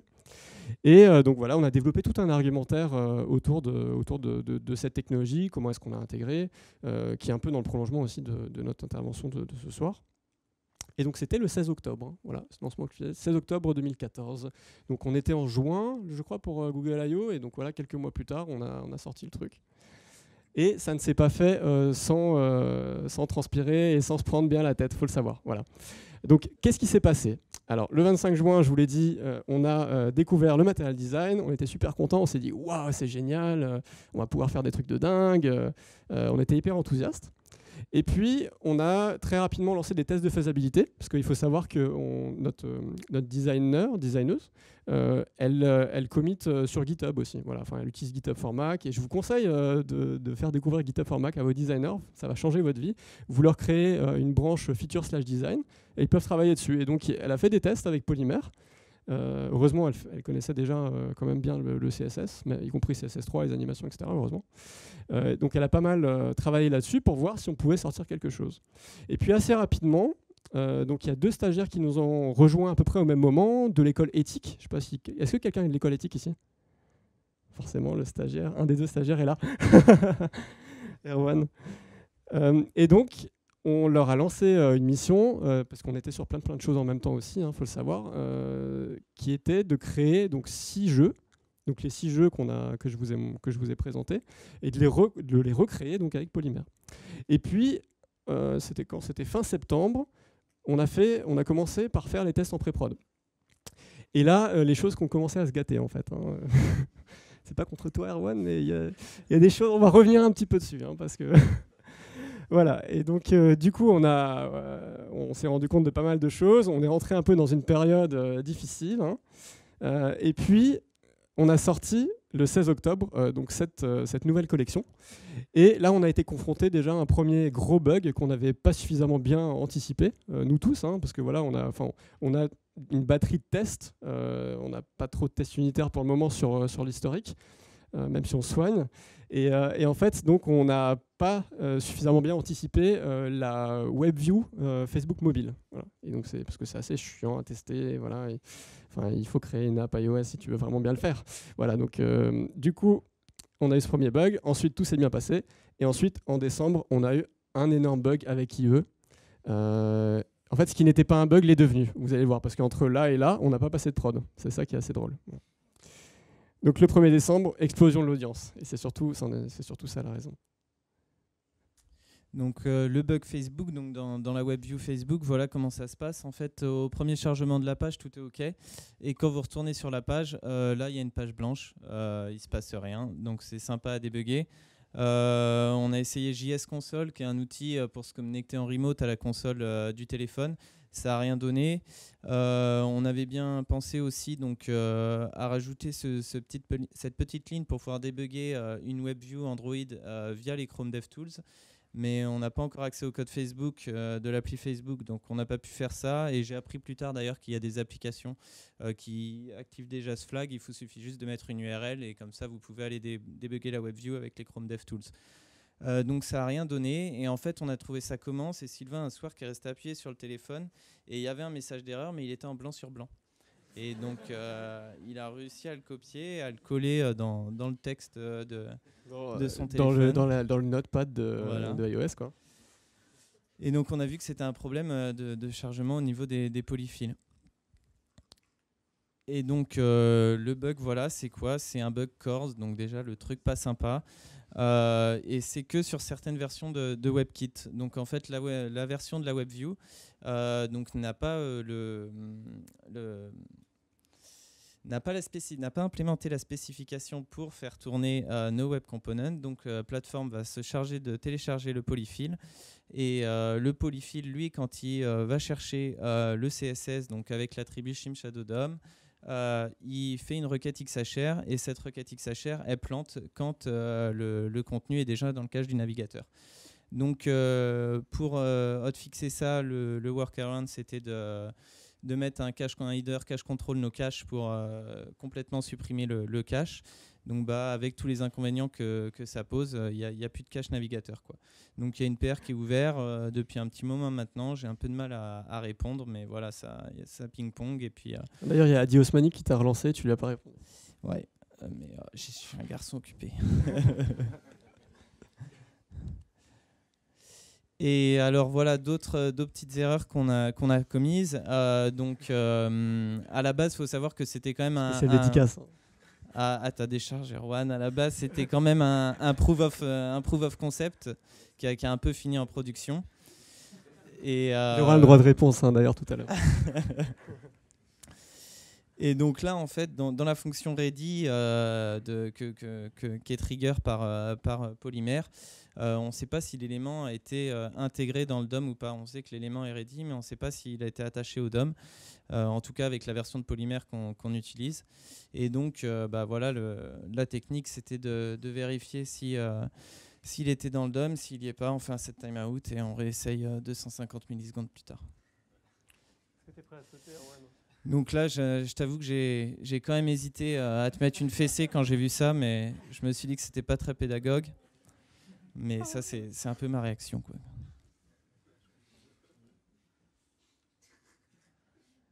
Alors, l'autre gros bug qu'on a rencontré, alors c'est assez marrant parce que justement, comme je vous disais, ce n'était pas un bug jusqu'au 30 novembre et c'est devenu un bug le 1er décembre. Pourquoi ? C'est parce qu'en fait, donc l'audience a été multipliée par 10 en raison des fameux calendriers de l'Avent dont je vous parlais tout à l'heure.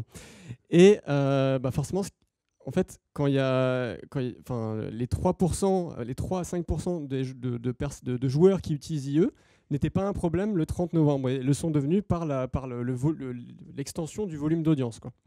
Voilà, et donc du coup, on a eu donc un gros bug qui fait que, en fait, ce qu'il faut que vous sachiez, c'est que donc sur IE, on est obligé d'utiliser les polyfills pour à peu près tout, c'est-à-dire que rien, enfin voilà, il faut quand même le savoir. C'est marrant parce qu'on a fait cette conférence chez Microsoft. C'était super drôle de faire ça. Voilà. Et donc, on leur a dit qu'il fallait qu'ils fassent des efforts pour intégrer Polymère, pour intégrer les web components dans IE. En attendant, nos fameux joueurs, donc il y a quand même quasiment 2 millions de personnes qui ont joué au cours du mois de décembre, donc ça pique un peu. Et surtout, c'est des gens qui s'expriment. Ils s'expriment notamment sur les réseaux sociaux, surtout que nos jeux sont à 90% installés sur Facebook. Voilà. Donc il faut vous dire que juste à côté du jeu ou dans l'onglet à côté, il y a le newsfeed et puis que les gens ils peuvent commenter et dire des trucs comme quoi ça marche pas, quoi. Voilà. Donc on a des choses comme ça, Monsieur Loading qui tourne toujours, impossible de voir la page, et puis on a le client qui essaie de se défendre. Donc quelque part, c'est complètement un contre-emploi par rapport à ce que nous on est censé prodiguer en termes de valeur ajoutée, c'est-à-dire sublimer les marques par le jeu, c'est notre slogan. Là on les sublime moins, quoi. Voilà, du coup. Donc il a fallu qu'on réagisse. Et donc du coup, on a canalisé, enfin nos clients plutôt, on leur a donné les billes pour répondre, parce qu'eux-mêmes ils nous transmettent le stress, forcément. Et sur notre Zendesk, qui est notre outil de gestion de tickets, s'affole. On nous demande pourquoi ça marche pas. J'ai choisi d'innover, mais maintenant ça marche pas. Pourquoi voilà, on n'avait pas envie de leur dire, allez vous faire foutre avec IE, voilà, parce que c'est nos clients. Et donc voilà, donc au final, ce qu'on a fait, et heureusement on avait prévu le coup, c'est qu'on a fallback vers les anciens modes de jeu. On est revenu en mode classique pour les jeux qui posaient vraiment problème. Donc on a vraiment fait les choses au cas par cas. Et donc les clients qui nous disaient, oui, en fin de compte, j'ai beaucoup trop d'IE parmi ma communauté. Du coup, on les a repassés en mode classique, quoi. Les retombées, c'est que on a rencontré Adi Osmani à Dodge.js l'année dernière, on lui a présenté ce qu'on a fait, il a trouvé ça cool, et il suit, il s'est proposé pour suivre le projet, nous donner des feedbacks régulièrement, donc ça c'est quand même super cool, et c'est valorisant aussi en tant que développeur, ancien développeur, de savoir que notre travail, ce qu'on a fait, même si on s'est pris la tête, ça a de la valeur à la fois pour nos clients, parce que ça s'est bien passé pour eux, on va le voir, et puis ça a de la valeur aussi pour des gens qui sont reconnus dans le secteur. Et enfin, on a eu le patron de l'Internet qui s'appelle Corben. C'est un ami aussi. Et donc, il a publié tout un tuto en fait, qui a été écrit en partie par Erwan et Jim, donc le second stagiaire, Très très bel article, je vous invite à le lire. Vous tapez corben.info, polymère ou contest, ce que vous voulez. Et puis voilà, donc il y a Erwan et Jim qui ont écrit le truc.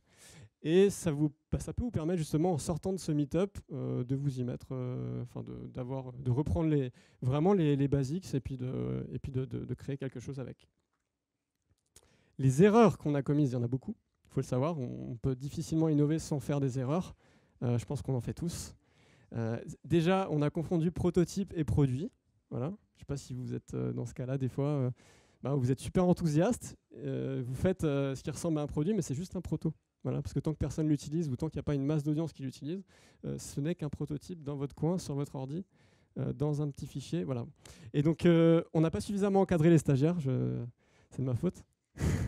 Erwan, ça va quand même? Ça s'est bien passé? T'as de bons souvenirs? Donc, encadrement des stagiaires, très important, forcément, quand on les met sur un projet important comme ça. Dès que ça commence à monter en puissance, c'est important de mettre au moins un binôme avec cette personne-là. Voilà, c'était quand même là pour apprendre. Et puis, ensuite, la code review était beaucoup trop tardive aussi. On aurait dû avoir plusieurs pull requests sur GitHub, peut-être créer une deuxième branche juste pour pouvoir organiser les relectures plus facilement. Ça, c'est quelque chose qu'on fait aujourd'hui beaucoup plus dans les nouveaux projets. La phase de transfert a été trop courte. Donc on aurait dû organiser mieux les choses. On a minimisé l'impact d'IE. Donc même si on n'a que 3%, on peut se dire, c'est pas beaucoup, quoi. Et même nous, on est super étonnés parce qu'on a quand même beaucoup de... nous, on est B2B2C, quoi. Donc c'est-à-dire que nos clients, ils s'adressent au grand public. C'est de la grande conso, c'est de la mode, c'est plein de secteurs différents. Et en fait, ces gens n'utilisent quasiment plus IE, il faut le savoir. Voilà, ils sont soit sur Firefox, soit beaucoup sur Chrome, quand même en majorité aujourd'hui. Ça a vraiment changé très très très rapidement. Et enfin, on n'a pas suffisamment briefé l'équipe sales, c'est-à-dire qu'on a sorti le truc, c'était à moitié buggé. Ensuite, on a fait une prod de fixe, c'était un peu plus stable. Mais les sales, on leur a pas dit vraiment ce qui se passait, enfin pas suffisamment, quoi. Et donc du coup, voilà, au niveau du support, c'était un petit peu quand même compliqué. Il y a eu quand même un stress qu'on a dû gérer. Le défi, on l'a quand même relevé. C'est-à-dire qu'en décembre, 2 millions de participants, on en a 800 000 qui ont participé, si les calculs sont bons, via Polymère. Donc c'est un succès pour nous quand même, hein, une nouvelle techno qui est encore en bêta, qui est instable complètement. On a quand même réussi à produire quelque chose, donc on est assez fiers de ça. Voilà. Donc la suite pour Polymère, donc il y a la version 0.8 qui est en RC8 si je ne m'abuse, peut-être plus, je n'ai pas la numéro de release candidate exact. Ils ont décidé en fait pour la 0.8 de nous faire plaisir et de sortir 3 versions de Polymère. Donc il y aura Polymère Micro qui sera juste au niveau des polyfills et du corps de Polymère. Polymère Mini qui embarquera aussi leur système de templating sans intégrer le double data binding, et Polymère la version complète qui englobera ce qui se fait, ce qui ressemblera le plus à Polymère 0.5 qui est aujourd'hui disponible. Donc la 0.8 c'est vraiment en route vers la production. Ils sont censés fixer l'API pour la 1.0. Après ils se laissent un droit de réserve s'ils veulent péter des trucs. Et donc, si vraiment vous voulez plus de détails, vous pouvez aller sur le post de Michael Blake qui en parle, je ne sais pas si je l'ai bien prononcé, mais qui en parle beaucoup mieux que moi. Ce qui est assez marrant, c'est que bien sûr les développeurs sont perfectionnistes à la base, enfin la plupart, et les bons développeurs ne sont jamais satisfaits de leur travail. Donc ils sont en permanence dans la réflexion sur comment ils peuvent améliorer les choses. Et bien sûr, quand ils sortent une nouvelle version, la précédente est complètement obsolète, c'est une autre vie, quoi. Voilà, ils font leur psychanalyse, ils passent à autre chose. Et en plus, ils prennent du plaisir en fait à passer à autre chose, hein. On le voit, voilà, ils aiment, voilà, c'est très pervers, voilà, un peu maso les mecs, hein, surtout sadiques en fait. Et donc pour terminer, pour que vous partiez avec quelque chose sous le bras, ça va Étienne? Ça va. Prenez du recul sur ce que vous faites. Alors c'est assez marrant parce que c'est vraiment faites ce que je dis, ne dites pas ce que je fais. Enfin bref, on l'a pas fait, on n'a pas du tout pris du recul nous-mêmes. C'est peut-être aussi pour ça qu'on est là ce soir à vous présenter quelque chose, c'est que quelque part, il faut aussi à un moment donné y aller et pas se poser 100 000 questions, faire un cahier des charges qui dure des mois et vous prendre la tête parce que Polymère, il a évolué déjà de 3 versions. Ensuite, définissez votre besoin au maximum quand même, donc sans cahier des charges, mais avec un maximum d'agilité. Nous, on utilise un outil qui s'appelle Trello. Est-ce qu'il y a des gens qui l'utilisent ici? C'est génial, il faut vraiment qu'on se parle. Non mais vraiment, est-ce que ça vous intéresserait de faire un meet-up Trello, enfin juste entre parenthèses? Qui est intéressé? Ok, je vais faire un tweet. Je vais vous partager un Facebook groupe et puis on le rejoindra si ça vous dit. Parce qu'en fait, on aimerait vraiment partager notre gestion de projet, nos bonnes pratiques et puis aussi en apprendre de vous. Donc voilà, c'était la parenthèse. Je la referme. Et puis, suivez l'activité du projet en lui-même. Voilà, votre vie, c'est GitHub. Allez dessus, passez du temps, regardez quels sont les contributeurs. Est-ce que c'est des mecs sérieux? Est-ce que c'est Adi Osmani? Oui, ok, c'est pas mal. Et puis, estimez donc l'impact au maximum de vos actions. Prévoyez éventuellement des alternatives, des rollbacks, on appelle ça. Voilà, si ça plante, s'il y a un souci, s'il y a 90% des clients qui ne sont pas contents, qu'est-ce qu'on fait? Est-ce qu'on peut facilement revenir en arrière? Oui, non. Quand on sort une nouvelle collection, à première vue, la réponse est non, mais la réponse était oui, heureusement pour nous. Et enfin, tester un maximum de choses aussi, pas seulement côté tech, mais aussi avec vos sales, avec vos marketeurs. Nous, il faut savoir qu'on fait tous des tests. À une époque, d'ailleurs, on faisait gagner des t-shirts pour ceux qui trouvaient le plus de bugs. Voilà. Ça, c'est assez drôle aussi. Et enfin, merci à tous. Et puis, on recrute. Alors, on recrute des développeurs JavaScript, évidemment, en CDI, en stage, en contrat pro. C'est la période des stages. Donc, venez me voir à la fin, on va s'entendre. Et puis surtout, on fait de l'ECMAScript 6 à la fois côté serveur et côté client, avec une transpilation côté client, bien évidemment. Voilà. C'est tout pour moi. C'est trop tard. Voilà. C'est tout, j'en ai terminé. Merci beaucoup.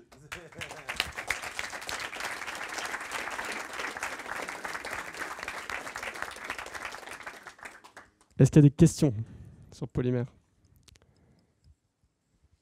On s'est déjà rencontrés, on se connaît. Du coup, vous avez ou vous allez commencer la migration vers Polymère 08? Ça fait 2-3 mois maintenant qu'on n'itère plus sur Polymère. Donc on n'est même pas en 0.5 en production en fait. C'est pour ça que sur IE, il gueule un peu parce que les perfs, c'est pas ça.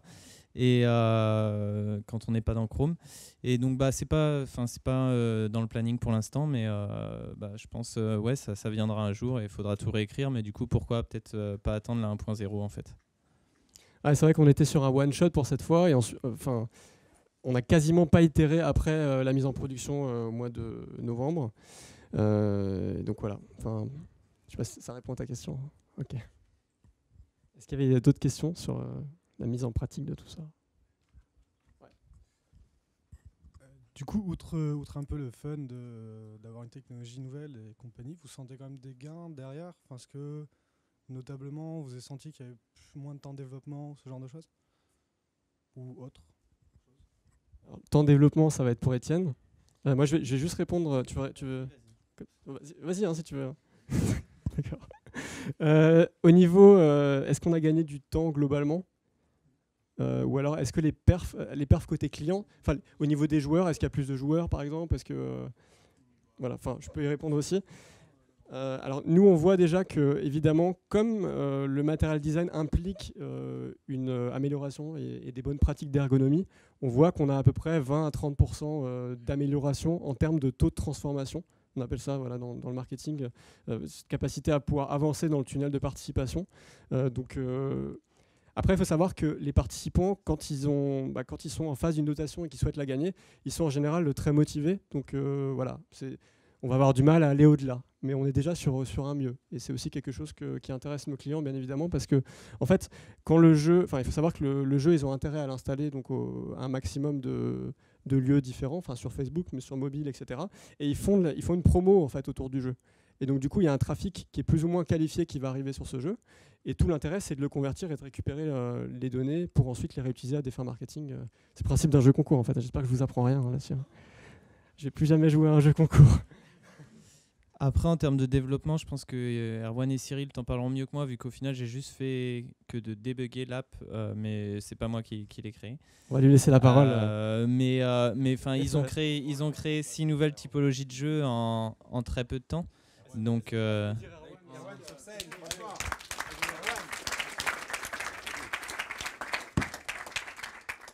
alors du coup, en termes de temps de développement, on a passé pas mal de temps à appréhender Polymère au début, à sortir un premier type de jeu, mais ensuite pour sortir les 5 autres types de jeux, ça a été super vite parce que forcément, c'est les web components, donc c'est super réutilisable. Une fois qu'on a sorti un jeu, après, ça a été super vite. Donc voilà. Et on pourrait croire comme ça que ça s'est mal passé, mon stage, qu'on a fait n'importe quoi, mais c'est pas vrai. Voilà. Non, c'était super bien. Tu reviens quand tu veux, Erwan. On peut l'applaudir, ouais. Peut-être encore une ou deux questions, s'il y en a. Une qui vous trotte dans la tête. Ouais. Alors, je suis pas forcément orienté sur Polymer, mais sur votre transition en fait sur la partie web service. Pourquoi justement, avec cette philosophie de l'innovation, vous êtes resté sur PHP? Enfin, je vois que là, vous cherchez des développeurs Node.js, mais pourquoi justement pas partir sur aussi cette fameuse min stack qui arrive grandement? Ce qu'il faut savoir, c'est que quand j'ai cofondé l'entreprise, on a fait le choix. À l'époque, il n'y avait pas Node.js, il y a 4 ans déjà, première chose. Et deuxième chose, j'avais le choix entre Rails et Symfony. Et mon cœur me disait d'aller vers Rails. Mais ma raison me disait d'aller vers Symfony. Pourquoi? Parce que trouver des développeurs Rails, déjà à l'époque, c'était compliqué. J'ose même pas imaginer maintenant, en fait. Et donc, du coup, j'ai misé sur PHP. Je le regrette pas aujourd'hui. Après, ce qui a été... on a aussi pensé à une API first dès le départ. Donc, on avait travaillé là-dessus. Mais cette API, on n'a jamais été suffisamment sécure, à l'aise avec, pour pouvoir l'ouvrir, quoi, au niveau de nos clients. Donc, on utilise nous-mêmes notre API. Et d'ailleurs, il y a pas mal de requêtes qui sont faites dans Polymer qui vont directement sur l'API. Et après, on est obligé de récupérer des choses aussi d'une façon plus classique, quoi. Ouais, question de rapidité, quoi. C'est tout de suite plus simple que de triquer le retour HTML, vu qu'en fait, il y a déjà un API app avec l'APP qui s'occupait de faire le render en HTML. C'était plus simple de triquer et de retourner directement du JSON que de s'amuser à réinventer la stack, quoi. C'est sûr, ça aurait été mieux, mais... question de temps. Il faut quand même se dire qu'on est parti d'un prototype créé par Erwan et Jim. Donc du coup, en fait, si on leur avait dit écoute Erwan, tu as 3 mois pour refaire toute la stack, pour réécrire tout le code qui a été écrit par plein de monde sur 4 ans, ça aurait été difficile, quoi. Voilà. Et enfin, on a fait le choix aussi de faire en sorte que tous les nouveaux projets, y compris la nouvelle version de Contest, est 100% JS. Donc tu parles de Min, c'est exactement ce qu'on a mis en place pour la nouvelle version qui est en cours de développement. Voilà. Pas mal de surprises qui arrivent. Voilà. Pardon ? Ça tease un petit peu, voilà, c'est ça. Est-ce qu'il y a d'autres questions ? Est-ce que les pizzas sont arrivées ? Il faut qu'on meuble. Non, c'est vrai, elles sont là, elles sont. Il fallait me le dire. Est-ce que vous avez faim ? Moi, oui. Okay. Juste un petit défi qu'on a envie de vous lancer. C'est si vous avez, si Polymer ça vous a branché, que vous sentez qu'il y a un potentiel, j'espère que ça a été le cas et qu'on vous a motivé pour ça. On vous lance le défi de bricoler quelque chose avec Polymer. Voilà. Et au prochain meet-up, que ce soit éventuellement le meet-up Component ou le meet-up HTML5, qui aura lieu dans moins de 6 mois. Voilà. Voilà. Donc l'idée, c'est de reprendre un peu les bricolages pour ceux qui avaient assisté au bricolage il y a de l'année dernière, l'année d'avant. Voilà, donc vous nous présentez le truc et puis je pense que ce sera une bonne opportunité aussi pour vous de mettre en avant ce que vous êtes capable de faire. Voilà. Alors, je voulais juste rajouter un truc aussi. C'est vrai que Julien m'a glissé ça. Pardon, donc Julien, Coder Powers, donc c'est un projet dans lequel Bimeap aussi est impliqué. Il m'a glissé aussi qu'il recrute. Ils cherchent des contributeurs, donc c'est pas un job, c'est des gens qui veulent écrire du contenu sur Coder Power, qui veulent créer des tests, créer des challenges, créer des vidéos. C'est de la contribution qui peut être rémunérée, qui est rémunérée en plus la plupart du temps. Donc si vous êtes intéressé, vous avez une librairie toujours dans le monde du JS, on aime bien le JS quand même. Donc une librairie, un framework, quelque chose lié au JS dont vous voulez parler, dont vous voulez faire des petits tutos un peu sur le format micro-learning. Et vous contactez julien@coderpower.com. Donc comme ça c'est simple. Et donc là du coup le concours, quand vous voulez dès ce soir, vous allez sur moment.coderpower.com pour jouer, faire des feedbacks et gagner votre place pour le Best of Web.